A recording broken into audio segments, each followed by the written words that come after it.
Bienvenidos a ¿Qué pasa, Polk? Claro, yo soy Anita Rivera y antes que empecemos con las noticias, quiero felicitarle a todos mis paisanos mexicanos un feliz día 5 de mayo. Así que vamos ahora con las noticias. Así que la Junta aprobó hoy una enmienda a un contrato con SEMCO de construcción para el proyecto de modificación del Palacio de Justicia en Bartow. Instalaciones de Gestión está trabajando con el administrador de la Corte para renovar 2 salas de audiencias para mejorar el acceso de discapacitados en esa área. Así que una vez completado, estas salas se reunirán los americanos con discapacidades o ADA estándares. La modificación también de contrato es de aproximadamente $154,000 con la finalización del proyecto en la sala 9A esperado en 150 días. La Junta también aprobó un contrato con The Vitality Group para poner en práctica un programa de gestión de incentivos y servicios de bienestar para los empleados del gobierno del condado. Esto será de aproximadamente $180,000 anuales pagados por el Fondo de Seguro de Salud de los empleados. El propósito del programa es incentivar de manera creativa a los empleados a tomar las mejores decisiones posibles de estilo de vida con un enfoque a largo plazo en la mejora de la salud. El objetivo es reducir el absentismo, aumentar la productividad y reducir los costos de reclamaciones de seguros de salud. Así que todos los empleados de la BOCC, el secretario del Tribunal Tasador de Propiedades y Supervisor de Elecciones, el colector de impuestos serán elegibles para el programa en este momento. La Junta también aceptó un estudio realizado por Derecho de Usuario Fiscal Choice Consulting LLC y adoptó una resolución para modificar las tarifas de usuario en algunas divisiones a partir de octubre en primer lugar, el año 2016. Esto coincide con el comienzo del nuevo año fiscal del condado. Así que también después de reunirse con el personal en todas las divisiones, el consultor estudió los datos y a través de una serie de sesiones de trabajo presentó a la Junta sus conclusiones. La nueva estimación de ingresos para el condado será de aproximadamente $114,000 al año. La Junta también aprobó la distribución de los fondos del Fondo Fiduciario de Educación Vial a la Junta Escolar del Condado de Polk y la Escuela de Vanguard para su uso en su programa piloto de seguridad educación. Los fondos se acumulan de las cuotas de los que se accede a cada violación no de estacionamiento cada año por el secretario de las Cortes. Este año la Junta fue capaz de disbursar casi $246,000. ¡Wow!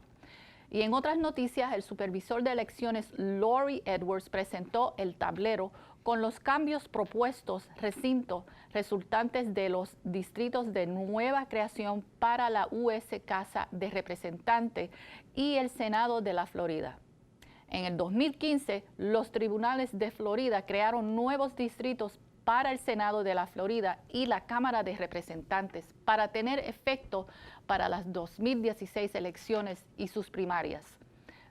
El supervisor de elecciones también creó un mapa propuesto a alinear límites de los precintos del condado de Polk a estos distritos. Así que estatus de la Florida requiere que el BOCC para hacer ajustes según sea necesario, recinto por recomendación del supervisor de elecciones. Todos los votantes serán notificados de su nuevo distrito. Precinto y centro de votación, información por correo. La placa proclamada hoy en mayo 1 a través de la 7ª semana como miembro del jurado del condado de Polk apreció. el principal juez honorable Donald Jacobson y el honorable Stacy Butterfield, secretaria de las Cortes y Controlaria, aceptaron la proclamación. Proclamación tercer de mayo, como Día de los Veteranos del Cuerpo del Condado de Polk. Richard Cox, un voluntario de RSVP, aceptó la proclamación. Durante la reunión de la Junta, varios veteranos que son miembros de la organización de voluntarios de RSVP del Condado de Polk, pasadores aceptadas por sus destacadas contribuciones. La placa proclamado también mayo como el mes de la conciencia de la seguridad del agua. Rachel Warren aceptó su proclamación. El octavo día, al 14, lo proclamó como la Semana del Tabaco Free Florida, Free Tobacco Florida. Desiree Simmons, que representa estudiantes que trabajan contra el tabaco, aceptó esta proclama. Y por último, la Junta proclamó el 9 de mayo de 2016 Día Profesionales del Servicio Social, Día de Reconocimiento para ellos, por lo medio de SB 78, Terry Balliet, representación de la Costa del Golfo Jewish Family Community Service, Ann Doyle, que representa Devereaux, y Eliza McCall-Horne, que representa el Children's Home Society, aceptó la proclamación. La placa volvió a nombrar a Robert C.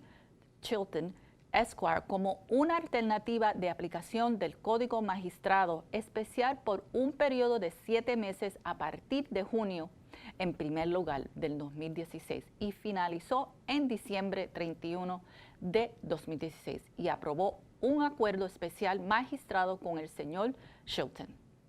Y la Junta volvió a nombrar a John Fleming y Larry Powell a un acuerdo en el Comité Consultivo CRA Eloise. Fleming servirá hasta el 9 de julio del 2018 y hasta el 6 de mayo de Powell el año 2019. En las audiencias públicas resultó todo. La Junta también adoptó una resolución para desalojar entrejerieron no disponen de mantenimiento de los derechos de paso y servidumbres en el plan de W.F. Holloman en Club Colony Track.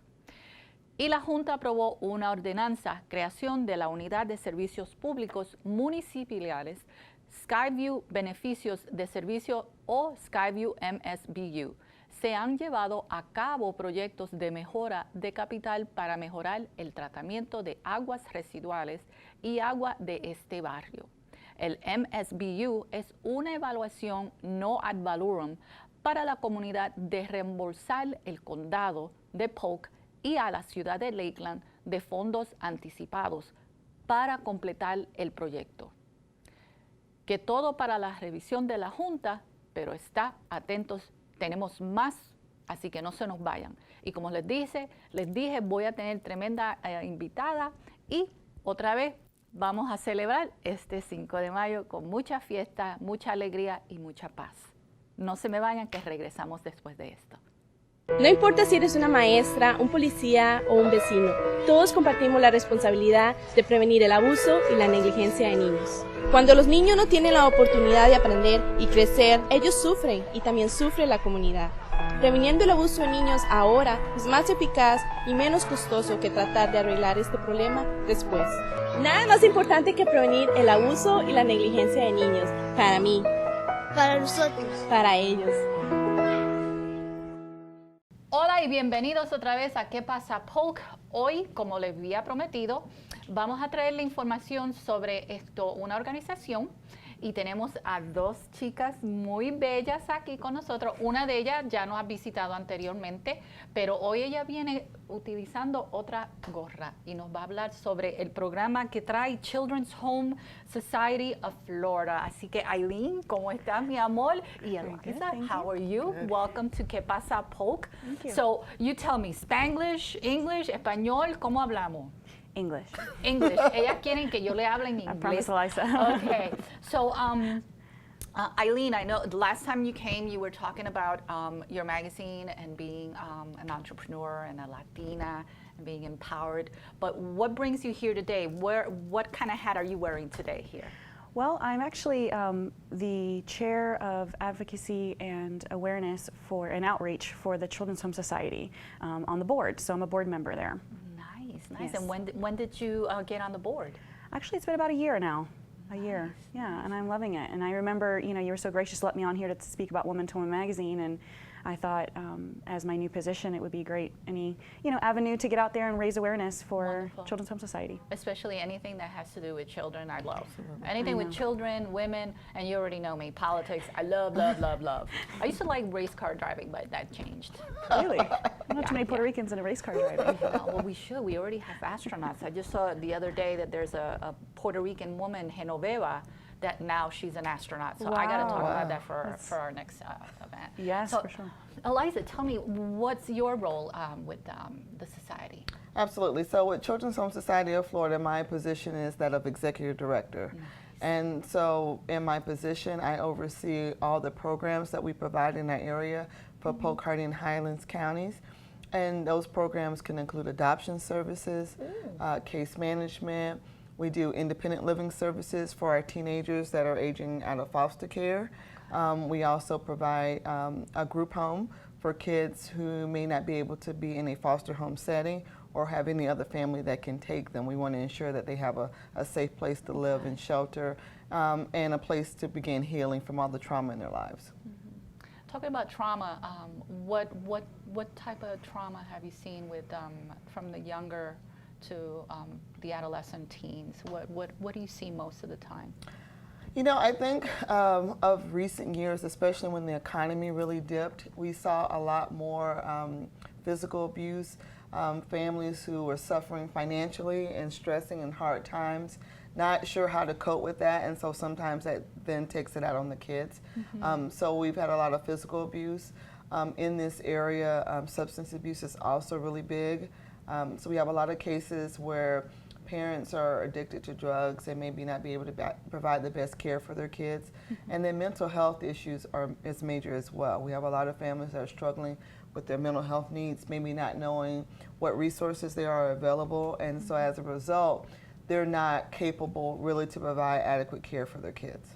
So then your role with your organization, let's say for instance, I know of someone that let's say she is living with her mom. Her mom and dad were not married. Now the dad is somewhere else, and she's seeing another gentleman come into the home. And if you see the child with certain behaviors, how do you intervene when the household is like that with a child that needs to be saved, put it that way, or rescued? If any citizen, if they suspect abuse that's occurring in a household or at a school or wherever environment where they interact with the family, your first avenue is to call 1-800-96-ABUSE. That 1-800 number takes that abuse report and you share with them as much information you know. Okay. Once again, it's suspected, so you don't have to have going out and putting on your investigator hat and doing any snooping. You just, if you have some suspicions and you're really worried about a child, you would call that number. Once you call that number, it is assigned to an investigator depending on where that kid lives, and they'll go out to that home and investigate what's going on. If in fact there are risk factors there that warrant either an agency coming in to support the family, or if there's a safety concern that child has to be removed out of the home, that's when we step in and to assist. Okay, and so you have, I guess, a nice community, a large community of households that are willing to take in these children and take good care of them. So, yes, through our partnership with Heartland for Children, which is another nonprofit organization in the area, Heartland helps with recruiting foster homes. They do the licensing of our foster homes so that our kids have more of a home-like setting to go to. We definitely want to, when we have to pull a kid out of a home, we want to put them in another home that's going to provide that love and care for them, and Heartland is our partner with us in that. If anyone's interested in becoming a foster parent, Heartland for Children, their number is 519-8900, and they can reach out and get more information there. that's awesome. So Aileen, mi amor, how did you become involved with this organization? How did you? Well, I attended an annual luncheon that we have every year called Turning Lives Around. And a friend of mine invited me to that who was a board member, and through that I learned everything that CHS offers and all the services and how they help the children in our community, and it's something that really, just pulled on my heart, and I thought, how can I get involved? How can I help? And they asked me if I would like to join the board. The other board member, a friend of mine, and I couldn't say no, basically. So it's something that, once you learn all the avenues and all the ways that Children's Health Society is helping, the children, it's very big. What's the latest thing that the board and the whole directive has done in the community lately for awareness? What have you done lately? Well, we had our Turning Lives Around luncheon, and that was held back in November of last year, and that really was a platform for us to share with the community. So, it's interesting, as many kids that we help in the community, it's still one of those secrets that people really don't know how many kids are either abused or neglected or need services right here in our small area of Polk County. And so that event was one of our awareness. It was also a fundraiser opportunity to bring in additional resources to help support the family and kids that we serve each day. This month in May is actually National Child Welfare Professional Day. Nice. And so on Wednesday, I believe it was, we brought cake. Heartland for Children actually purchased that for our staff, and we went around and gave everyone cake just to celebrate all the work that they do. It's a tough job. A lot of our staff, with the secondary trauma, you start living kind of some of the trauma that the kids and the family have gone through, and it does impact our staff. And so we want to make sure that we take care of them, and we want to also recognize them. And so we were able to do that this month, just celebrating our staff as well. Awesome, awesome. So, cuando regresemos, vamos a hablar un poquito más de los eventos que ellos tienen en su grupo, y si hay una persona allá afuera que está pensando en que, bueno, estoy retirada y ahora tengo, mis hijos ya están grandes, pero todavía quiero ser parte de la sociedad, de ayudar a estos niños, echar para adelante, y quiere ser ese angelito para ellos, no se me vayan porque van a saber un poquito más sobre el grupo, ¿ok? Nos vemos en un ratito. Cuando te pongan a prueba, no te rindas. Arranca solo después de oír el clic del cinturón, porque cada 8 minutos un pasajero de 8 a 14 años resulta lastimado en un choque. So, bienvenidos a ¿Qué pasa, Polk? Y vamos a seguir hablando con estas bellas chicas aquí que nos tienen tremenda información de unas cosas que a veces pues chocan, que tiene que ver con el abuso de nuestros niños, ¿ok? Y cómo vamos a poder ayudarlos y echarlos para adelante y darle ese empuje para que sean estos ciudadanos buenos en el futuro. Así que, so tell me a little bit about, I know we can't talk about cases or anything, but let's say, for instance, what have you seen? What have you seen physically that you've known without telling us about anyone, but what kind of things have you seen of where you've saved children and moved them on to a safe environment? What kind of things have you seen that, wow, blew your mind away? Well, and I've been doing this for almost 20 years now, so I've seen a lot.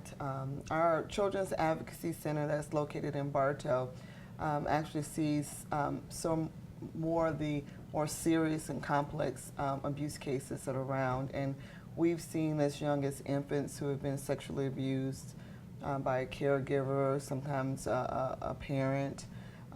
Those are the real tough ones because, any abuse of any child is tough, but when you have an infant or a young child who's not verbal, who can't protect themselves or tell someone, that's really tough.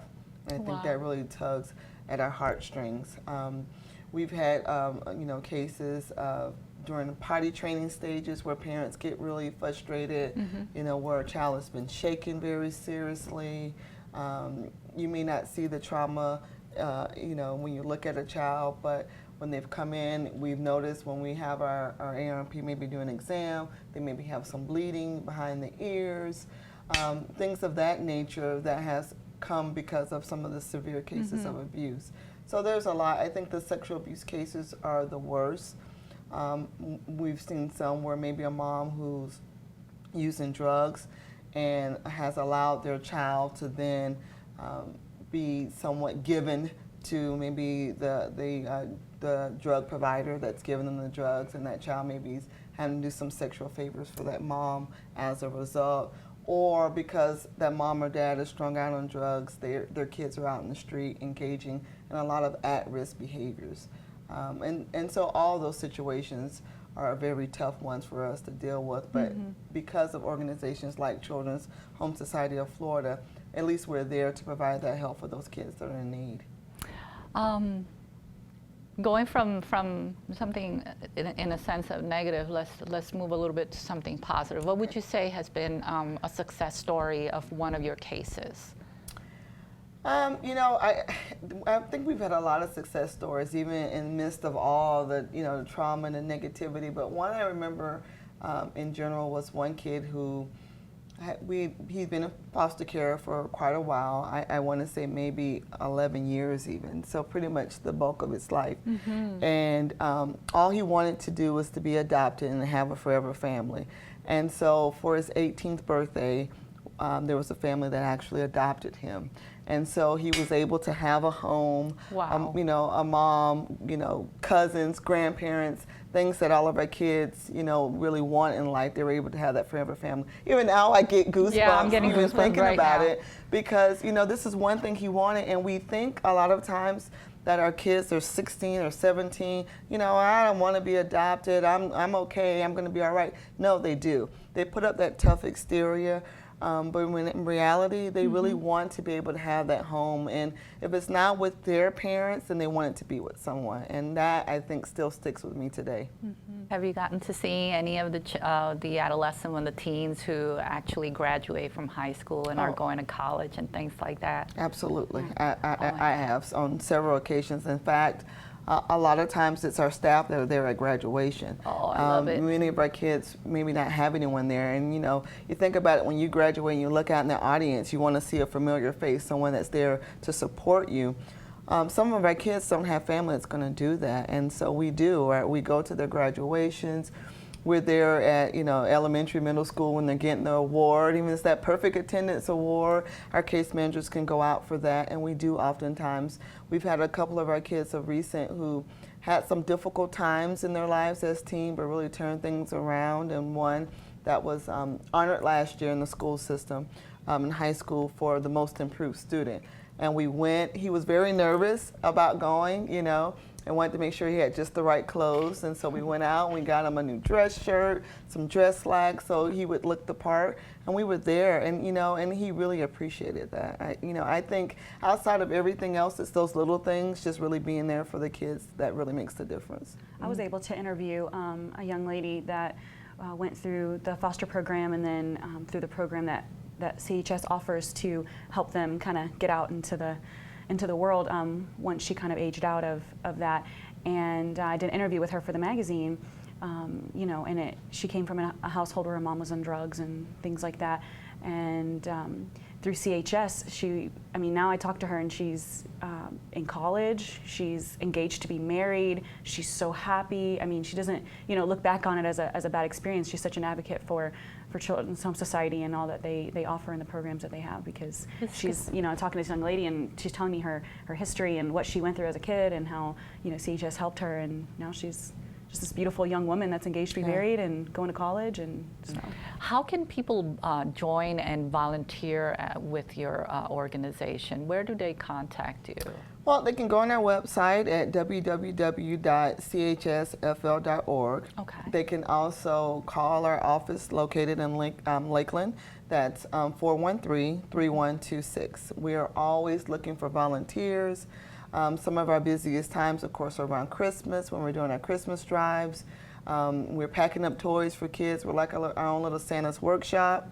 Back to school time is also a really big time. We want to make sure that our kids are ready, prepared, ready for success in school. And so we also do our back to school drives to make sure all our kids have what they need to go to school. So those are some of our busiest times, but all year long we're looking for volunteers for our clothing closet. We keep those up to make sure our kids, and even some of our parents also, have the clothes that they need. Shoes, diapers are always big things. Things that a lot of people don't think about, lice kits. We find a lot of kids that come in that maybe not have groomed and those type of things, that we always need lice kits. So there's just a wealth of things. And then to even think about our teenagers getting ready to age out, which at 18, if they decide that they don't want to stay into foster care, they leave out and they can go on their own and either transition home or an apartment. Okay. And they need pots, pan, dishes. Same thing our kids need when they go to college. They need those same things, you know, and so we try to help and provide those for them. Now, question for those students that age out and they're, and I call them students because obviously they're still in school, and they're graduating from high school, are there programs within the program that helps them to go to college? I mean, to help them financially, or because at that age, they don't, if they don't have their adult or parent to help them fill out their FAFSA, they have to be 24 years of age. And I work in a college, and part of financial aid, that's one of the things that they have to do. How would a child that's 18 wants to go on their own and go to college, how can they qualify for financial aid to be able to pay for school? Well, you know, with Children's Home Society, as many of our other organizations in the area as well, we have staff on board that are called life coaches. Okay. And they work with that group to either help them apply for college, help them kind of determine what college they like to go to, what they like to go to college for, what career they like to pursue. Many of our kids, depending, and there's some variables, but many of our kids also are eligible for waiver to go to a Florida school. Okay. So as long as it's a Florida institution, public, whether it's a junior college or a four-year college, I can also go free of charge. Okay. So there's opportunities, and those that are not eligible, then our staff would help them with their financial aid applications and those things as well. Awesome. So we want to make sure that, you know, when they're leaving us, that we're preparing them, like I said, for that success. So whatever we can do to help, we do that. Awesome, awesome. So what events do you have coming this year? What kind of things are you doing? Yeah, well, coming up in June, on June 7th at Fish City Grill, we have a fundraiser, and all you have to do is come and eat. Come and eat. And then Fish City Grill will donate 15% of the proceeds back to Children's Home Society. Nice. So we definitely want everybody to come out on June 7th. And then on June 11th at the Pink Piano, we're having our fedoras and pearls event. And so that's another fundraising opportunity. Nice. So it's a good time to come out and mingle, socialize, but also to learn more about Children's Home Society and what we do. So those are two important dates coming up in June. Nice. Give us again a phone number where they can reach you and a website. Absolutely. So our website is www.chsfl.org, and then our office line is 413-3126. Okay. And there's no age limit to anyone who wants to take care of a child, right? It could be a senior, it could be even a young adult. Absolutely. We always say there's no such thing as a perfect parent. You know, that perfect person is someone who, you know, has love in their heart and wants to care for a child. Then they're the perfect person we're looking for. Awesome. Well, ladies, thank you so much for coming on board today. Thank you so much. Y vieron, así que si tienes ese ángel adentro de ti y tú quieres darle tu corazón a un niño o una niña o un adolescente, por favor comuníquense con estas dos chicas bellas aquí, porque eso fue lo que Dios hizo con nosotros, es dar amor, y nosotros estamos llenos de amor, así que nos vemos en la próxima, que sería en mayo 19, así que Dios me los cuide. Chao, y nos vemos en la próxima de ¿Qué pasa, Polk? Adiosito.